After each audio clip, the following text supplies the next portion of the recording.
IB7 news आवाज नव्या युगाची।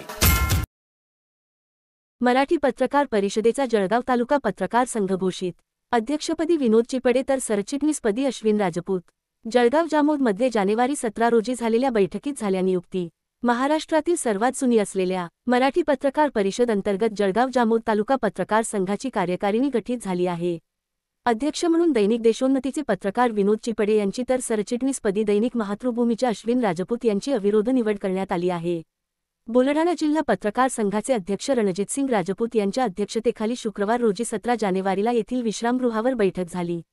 या बैठकीला बुलढाणा जिल्हा पत्रकार संघांचे कार्याध्यक्ष प्रशांत देशमुख, घाटावरचे कार्याध्यक्ष वसीम शेख अनवर, ज्येष्ठ पत्रकार अनिल पाटील, श्याम तायडे यांची प्रमुख उपस्थिती होती। यावेळी रणजित राजपूत यांनी 83 वर्षीय मराठी पत्रकार परिषदेने आजवर पत्रकारांसाठी केलेल्या प्रमुख कार्यावर प्रकाश टाकला।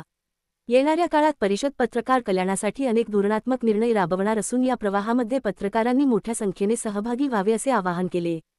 तसेच जळगाव जामोद तालुका पत्रकार संघाने कृतीप्रवण उपक्रम राबवावे अशी अपेक्षा व्यक्त केली। यानंतर कार्यकारिणीचे गठन झाले। यात सर्वानुमते अध्यक्षपदी विनोद चिपडे तर सरचिटणीसपदी अश्विन राजपूत यांची निवड करण्यात आली। विशेष म्हणजे सदर बैठकीत उपाध्यक्षपदी संतोष कुलथे, कार्याध्यक्षपदी अमोल भगत, सहसचिवपदी मनीष ताडे, तालुका संघटक म्हणून मंगेश बहुरूपे, सहसंघटक म्हणून विजय वानखेडे यांची घोषणा करण्यात आली। यावेळी पत्रकार प्रीतम ठाकर, गजानन सोनटक्के, अनिल भगत, मंगल काकडे, मनीष ताडे इत्यादी पत्रकार उपस्थित होते। पत्रकारांच्या सर्वांगीण विकासासाठी झटत असलेल्या मराठी पत्रकार परिषदेसोबत जुळावे असे आवाहन करीत जळगाव जामोद तालुका पत्रकार संघाच्या उर्वरित कार्यकारिणीचा विस्तार लवकरच केला जाईल अशी माहिती अध्यक्ष विनोद चिपडे यांनी कळविली आहे।